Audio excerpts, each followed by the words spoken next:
This is the Your Career Story podcast, and you're listening to episode 24. Lacking confidence at work? Start with these 5 tips to get your mojo back. Welcome to Your Career Story podcast, a show that's designed for rockstar professionals looking for that extra booster shot of confidence in their careers. Whether you're trying to get clarity on a job transition, want some work-life balance inspiration, or need a strategy to snag that promotion or raise, this podcast is for you. I'm your host, Jenna Viviano, ex-Wall Streeter turned startup junkie who now coaches hundreds of clients, empowering them to take back control of the job search and land their dream job. So sit back, grab a glass of wine, and prepare yourself for your weekly boost of career confidence.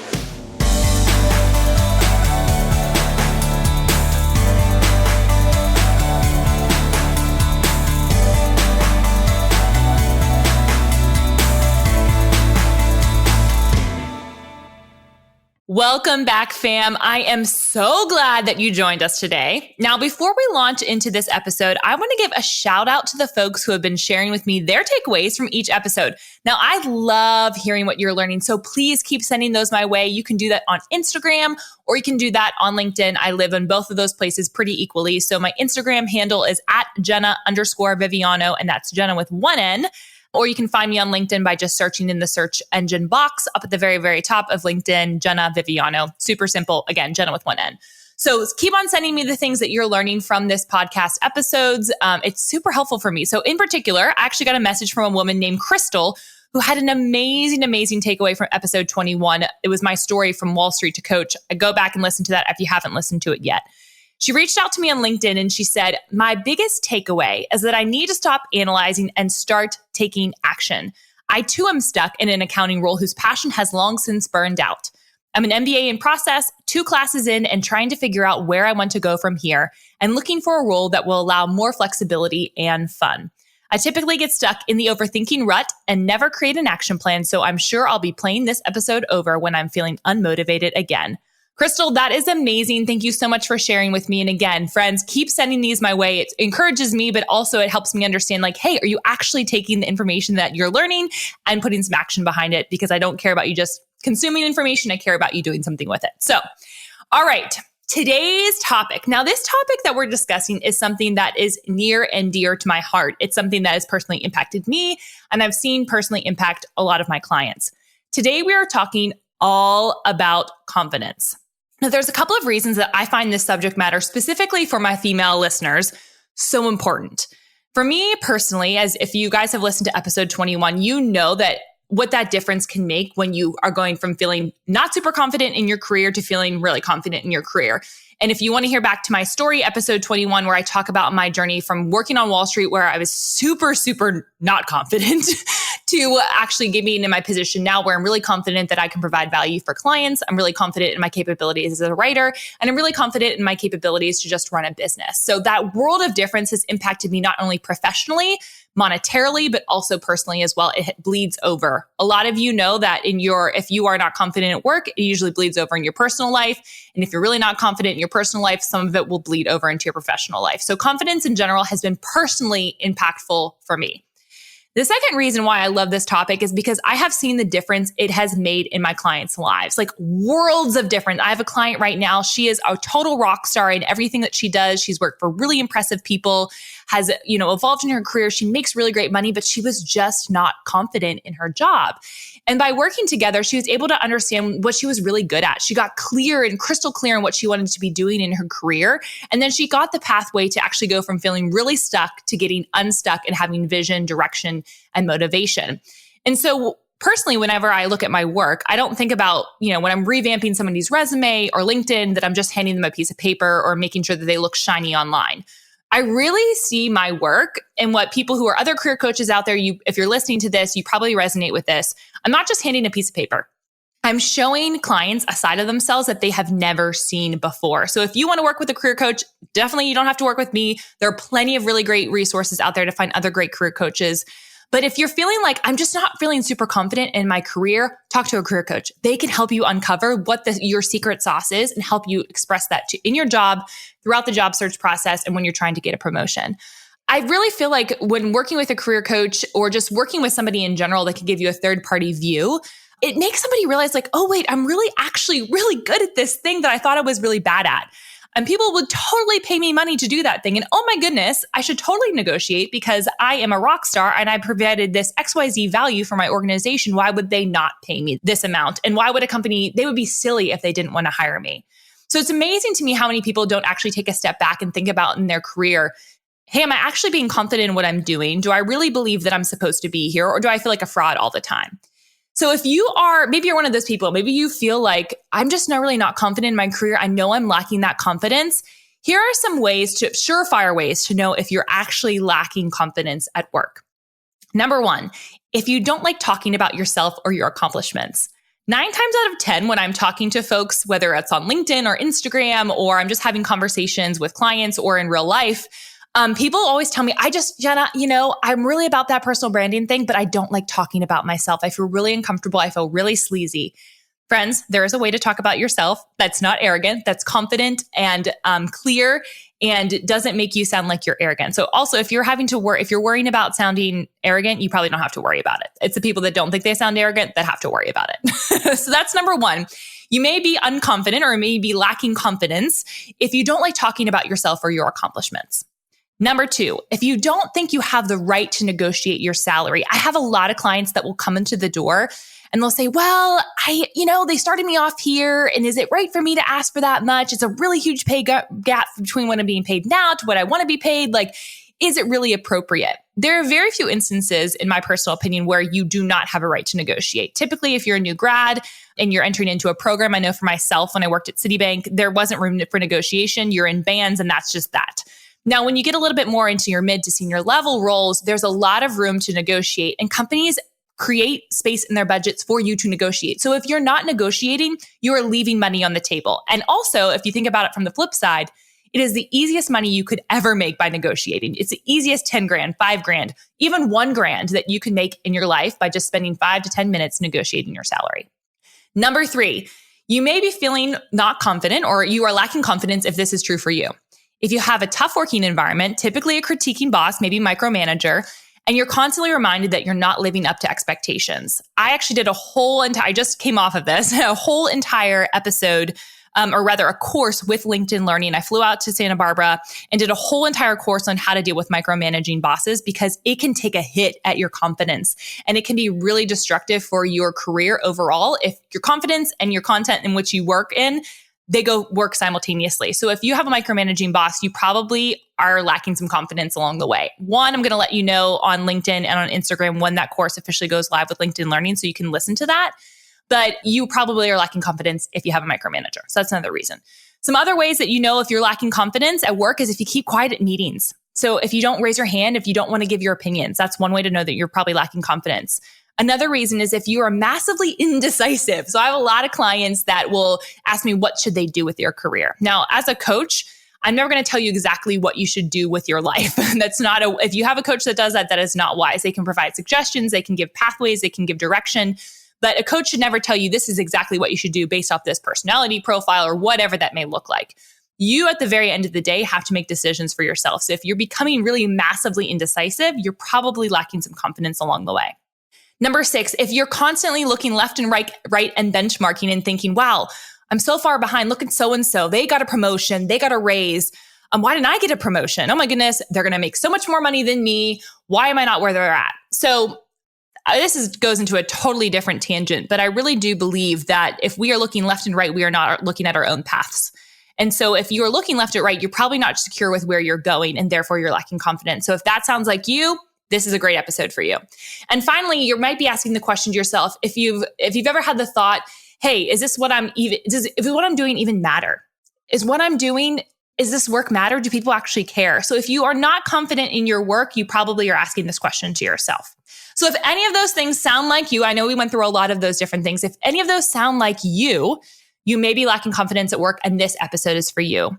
So a lot of people think that, when I get such and such degree, or I get a certain accolade, or maybe I get employee of the month, whatever that looks like for you, a lot of people think that's when I'll achieve the confidence that I was hoping to get.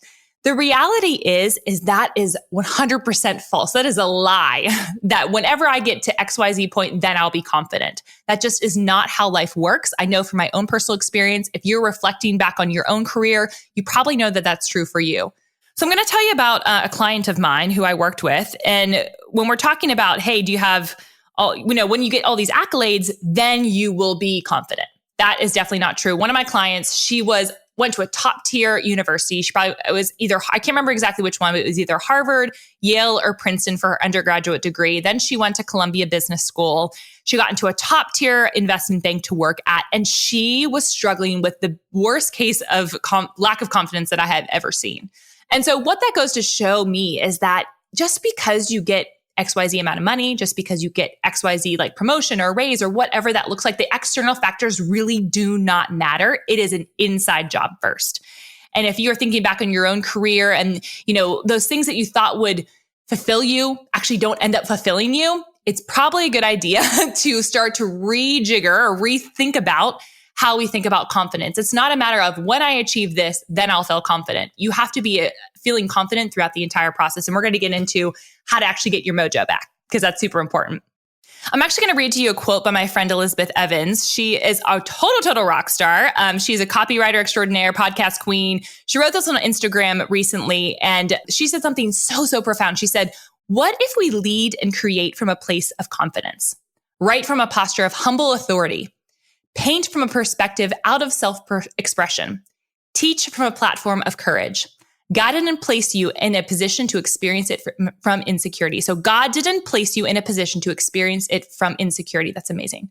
The time I find myself pulling back from an idea, from the fear and insecurity of random voices in my head, I'm going to stop myself and ask, what would this look like if I were created with full confidence?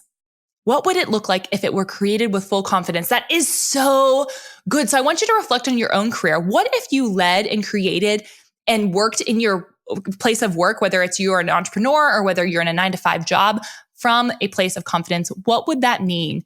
And what would it look like if you created whatever you were creating, whether it's an Excel spreadsheet or whether it's you're writing something or you're creating something visually? What would it look like if it were created with full confidence? Now, I know for myself, I can absolutely see a direct correlation to my success when I'm confident and clear on my mission and values. So that is something that you definitely need to be thinking about throughout the course of your career. I know that I'm fearless and I'm matter of fact, but I'm not always good at that, honestly. It's not really been my strong suit in the past couple of months. I've noticed for myself, and I wrote this article, or rather I wrote this podcast episode and scripted it out when I was not feeling super confident in my capabilities. We all go through ebbs and flows in our careers, and it's totally normal if you hit a low point, but make sure you're always focusing up and trying to get yourself back up, because it's going to impact your business or your career, the bottom line of it. So I know for myself, I have definitely faced what it looks like whenever I'm not feeling super confident. Usually it comes back to if I'm not having my morning routine, which we have talked about in episodes 11 and 12. If you want to listen back, we talk all about morning routines, how that actually helps you shift your mindset and shift your confidence level. So you should totally go back and listen to those 2 episodes. But my goal by the end of this episode specifically is to help you take action. If you listened before, you know that I hate passivity. I don't think I even say that, that word right, but passivity. Do not just be a consumer of content. Do not just listen to this and be like, oh my gosh, I feel so hyped up. That's amazing. I'm just going to go about my merry way and not change anything in my life. Then I have not done my job. So I want you to get out a piece of paper. If you're listening, next to your desk, or you're maybe on the treadmill, get out your phone, pull up the notes. And I want you to take some notes throughout the course of this. And I want you to be thinking about, how is this relevant to me? And what do I need to be changing today? How is this relevant to me? And what do I need to be changing today? Because if you're just listening to this and moving on with your life, there are plenty of other hype women or men within the online influencer space that you can be listening to. I'm just not going to be one of those people. I want you to take action. It's super important. I know for myself, when I was wanting to become an entrepreneur, I was the queen of consuming content. I listened to every single podcast. I read every single blog post, and I was like, I can do this, but then never actually took any action. It took me a long time to take some action. And that's only whenever you start learning. You start growing and learning when you start taking action, not just consuming content. So let's jump into these 5 tips that help you get your mojo back at work. Are you excited? Me too. Number 1, understand the root cause. So I am a firm believer that facelifts do not solve self-esteem issues. It's only a quick fix, because in another couple of months, the narrative will be the exact same. You'll start feeling bad about yourself. Facelifts don't change everything. So I don't want to give you a bunch of tips without helping you first see that there's probably an underlying root cause to your self-doubt and lack of confidence. For me, when I was banking my confidence, I thought it was because of a lack of external factors. Maybe I didn't achieve certain thing. I felt like I was constantly being beaten down. I wasn't able to rest. When I worked at Citibank, I often got sweared at. It was like crazy, crazy, crazy, crazy. I actually even had somebody once tell me that I got my job because I smiled so nice, which was totally ridiculous. It wasn't anybody that worked at my exact firm. It was a neighboring firm that we worked at. But there's a lot of things and external factors that definitely influenced my confidence at that time because I was not rooted in my identity. I didn't know who I was. I wasn't confident in myself, and I was letting other people's words determine my worth and value. Ridiculous. Ridiculous, ridiculous, ridiculous. But at the same time, if I didn't have that experience, I wouldn't have been able to evolve. So think about for yourself. Do you know your identity? Do you know what your worth resides in? Is it in the accomplishments that you're achieving at work? Is it in it could be your marital status? Is it in your children? Whatever it is it in the right places? Is it in yourself or is it in other external things? I know for myself, I'm an Enneagram 3. If you guys haven't heard about Enneagram, you should totally listen to episode 1 when we talk about what the Enneagram is. It's a personality typing system. I won't go into all the details, but an Enneagram 3 is an achiever. And so a lot of times Enneagram 3s have a really hard time separating their value and worth away from their work. They're one and the same for a lot of Enneagram 3s. I know that for myself, that was it. But I know as I've grown in my faith and in as a follower of Jesus, for me personally, I had to really decide and discern, where does my identity reside in?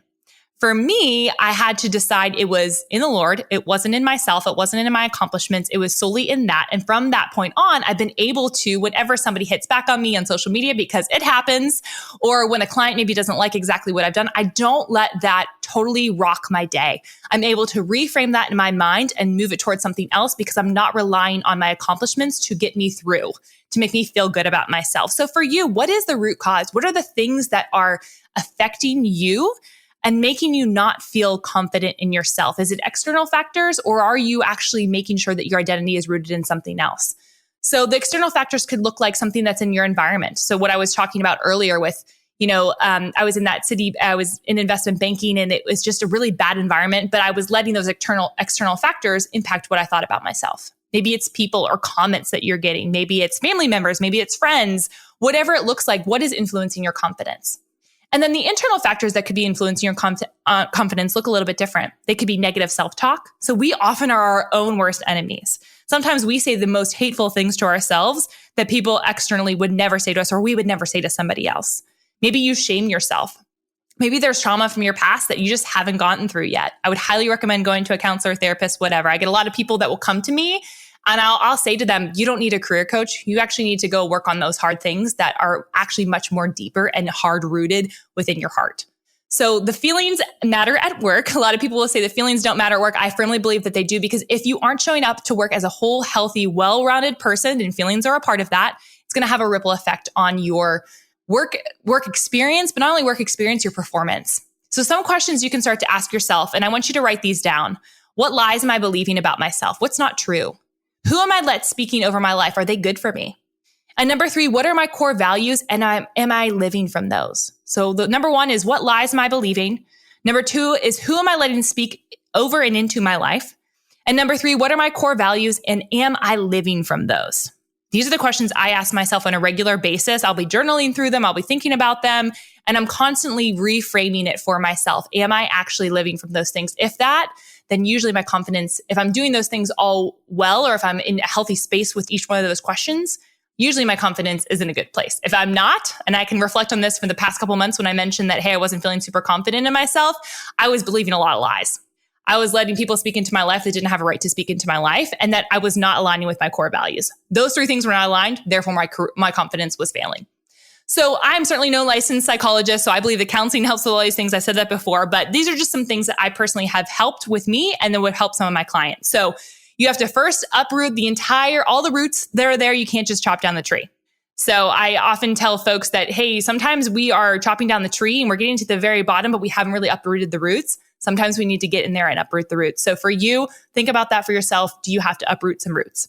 All right, now that we've gotten that down, so the first thing that we've talked about is understanding the root cause. The second thing to get your mojo back at work is to write it down. So once you start to dig up all of that dirt, that's an evolving process. You're probably going to be doing that for the rest of your life. It doesn't happen overnight. But one of the things I have every single one of my clients do during the beginning stages of us working together is I ask them this question. What value do you bring to the table? What value do you bring to a company if you're in a 9-to-5 job? Or if they're an entrepreneur, I say, what value do you have to bring to a client? Usually the first time they answer that question, they're totally flabbergasted. They feel a lot of pressure. I usually ask this on the first call that I have with them. So before they've even decided to work with me, I say, what value do you bring? And it's like, wait, I don't know the answer to that. Oh my goodness. People are jumbling their words. But by the end of working together, pretty much every single one of my clients are feeling like they're rock stars in their career stories. And I want you to get there too. And it's all a way to boost your confidence. So here's a practical exercise I want you to do every day, every week, and every quarter. So there's a different thing that you can be thinking about. So every day, every week, and every quarter. Every day, I want you to write down one thing that you're thankful for in your work day. When I do this, and when I'm in a regular rhythm of doing this, I don't do it well all the time. I will admit that. But when I'm doing this, I love going to work the next day. Or I love getting up and working with my clients when I'm feeling grateful and thankful. Gratitude works. It's super cliche. Not enough of us do it most of the time.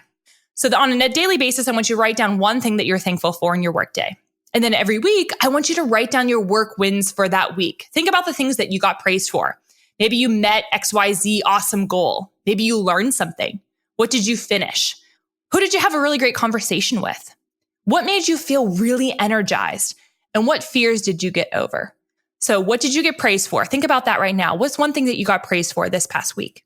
What awesome goal did you set out and you actually achieved? It could be something simple as like, I wanted to get these 4 emails out the door by the end of the day. And you got them out. That's an okay goal to have. It doesn't have to be like, I created this massive program and I finally finished it after like months and months and months. That's not what I'm talking about. It could be simple, small, tiny, actionable goals that helps you move forward to your big goals.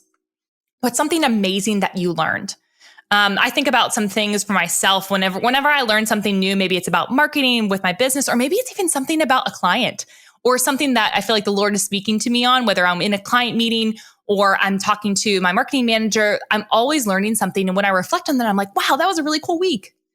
Next thing is like, what did I actually finish? So it's kind of along the same guidelines as like, what awesome goal did you accomplish?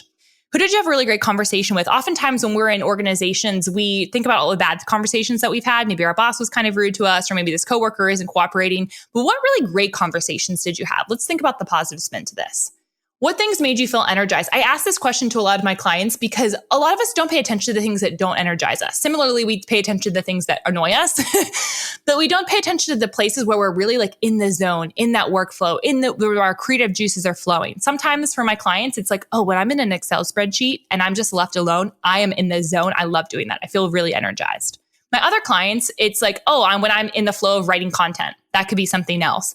Or maybe it's when they're in meetings. It could be completely different for different people. Just know what it is for you. That's also going to help you long-term in your career figure out, hey, am I interested in this career long-term or do I need to switch to something else?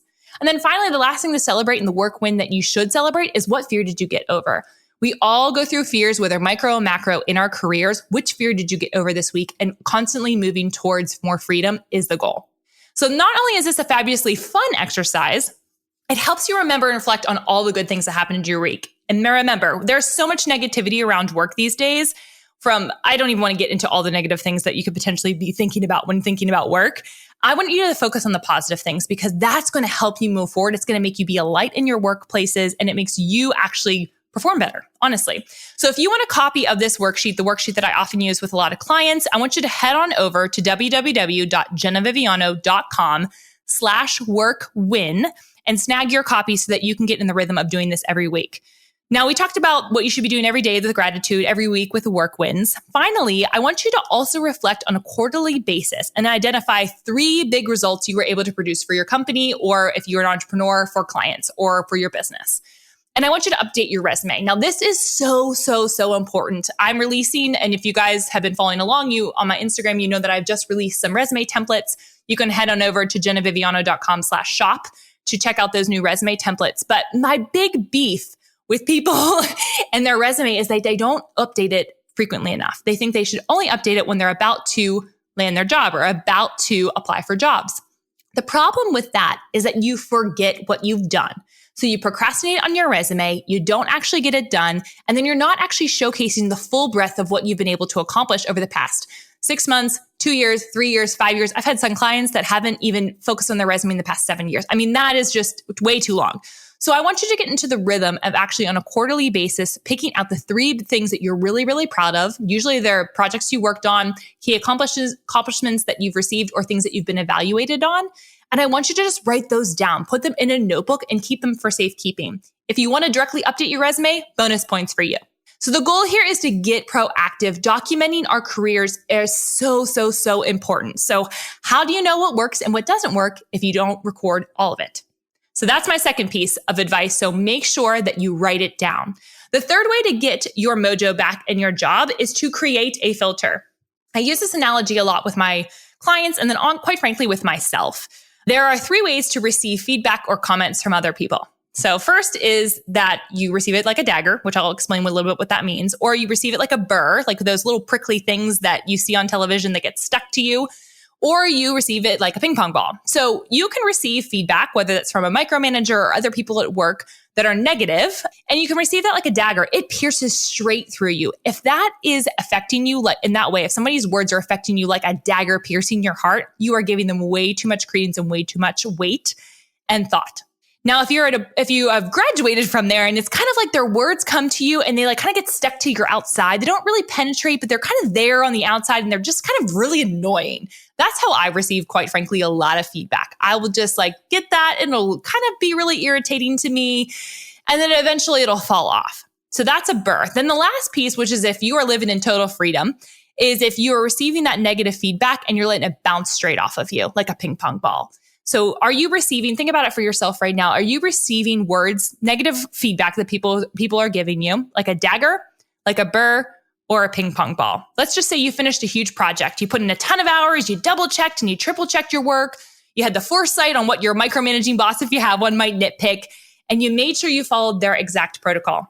I've had this happen for a lot of my clients. They hand it into their manager, they wait for a round of applause. Obviously, they would see like all the hoops that you went through and that you wanted to make it absolutely perfect. And then you get kind of a response like this. Well, why'd you do it this way? Did you check this number? Are you absolutely sure? I'm not following. Can you walk me through this? This isn't right. Just give me it. I'll do it. So I have clients that have gone through every single one of these scenarios before. And this is where you have to have the responsibility and the privilege now to take a beat and say, do I want to take this feedback as a dagger, a burr, or a ping pong ball? What's true? What's just the person operating out of stress, and who am I? You need to think through those 3 things, and that's definitely going to help you create that filter. Make sure that you're not receiving that information. It's helpful. It's obviously healthy to take information in and say, like, is this valuable to me? Like if somebody's giving me feedback, I take what's true, but I take out all the sarcasm and the emotions behind it, right? So if somebody's saying something in a passive aggressive way, there may be some truth to that. I take that truth out, strip it of all the negativity, and receive that. Take all that information and let the rest pop off like a ping pong ball. So that's kind of a way to visually think about it. It helps me a lot and helps my clients a lot. And I hope it helps you. If this analogy helps you, the dagger, the burr, and the ping pong ball, I want you to message me right now. Hit pause on this. I want you to message me on Instagram or on LinkedIn. Again, you can find me in either one of those places and tell me that was helpful for you. I'd love to hear about that. All right. So by creating this filter, you can maintain your confidence and let the rest bounce off like a ping pong ball. And that's my goal for you. So the third way to get your mojo back and in the workplace is to create a filter. Next one is to speak up and out. We talked about this a little bit earlier where I mentioned that if you're feeling like you can't actually speak up at work, you might be lacking confidence at work, which may seem rather obvious, right? So this is your opportunity. And I'm actually going to give you permission to brag a little about yourself. Now, I'm not trying to create some nation of braggarts and entitled brats who are walking around being arrogant. That's not the point here. I'm just trying to help you see that it is totally okay to talk about your accomplishments in a matter-of-fact way. It's never what you say, it's how you say it. So think about that for a second. It's never what you say, it's how you say it. I have talked about this with clients a lot when they are in interviews with, you're interviewing an interviewer as much as they're interviewing you. Put that on for size. But a client will often ask, well, how do I ask them the question? I noticed their Glassdoor reviews are really bad. I want to talk about that because I don't want to work for a really bad company. So this is a perfect example of it's never what you say, it's how you say it. So let's say that they're in an interview. They could say it like, hey, I noticed your Glassdoor reviews, they kind of suck. What's the deal with that, right? That's a really terrible, crass way to talk about that. But what you could say is hey, I don't want to put a salt in a wound. This is just something that's really important to me. I want to be a part of a company that really values culture. I was doing my research beforehand, and I noticed that there's quite a few bad reviews specifically about this specific subject. Do you have any comments on that? I know this is kind of awkward, but I just wanted to make sure that I was doing my due diligence and asking that question. That elevates you. One, it shows that you've done your research. Two, it shows that you care. And three, if somebody has a problem with the way that you ask that, probably not the company for you.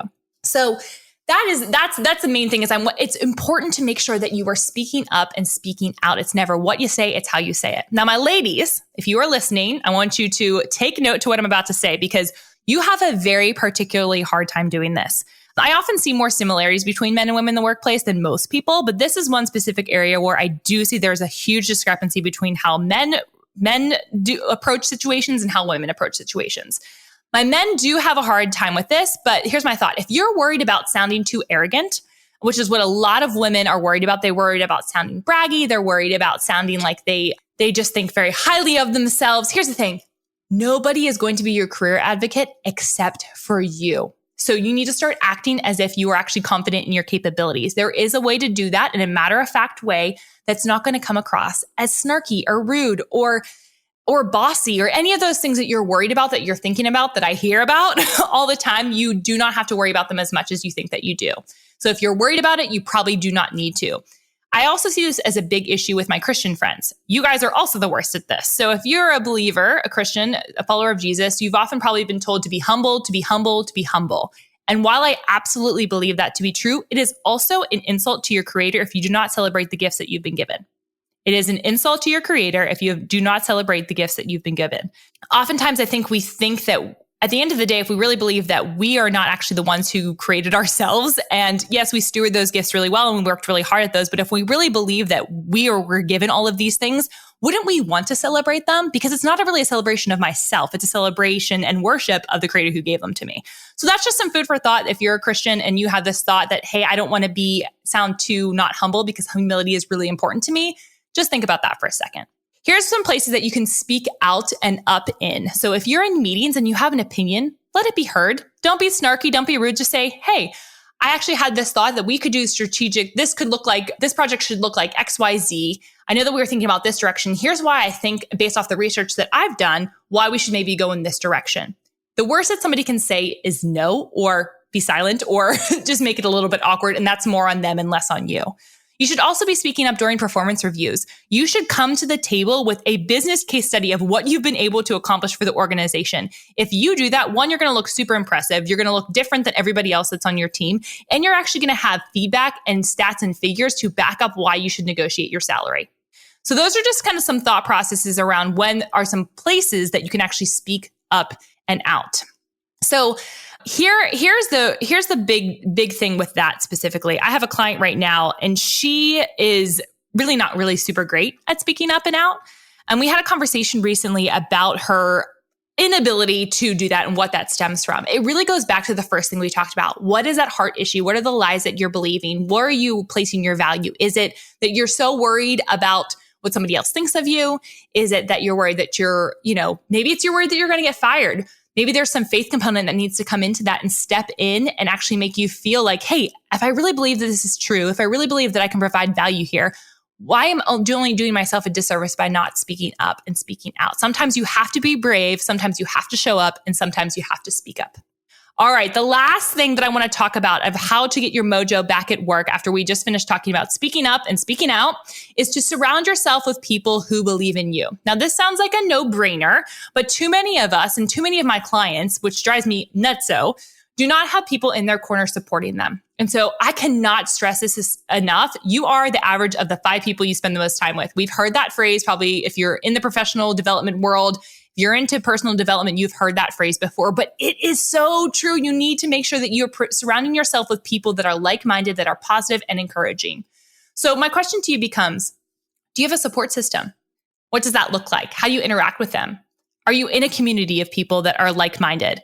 Are you in a professional network of people? That's a really, really big one. A lot of people do not have community in their professional lives. Your coworkers are not always your community.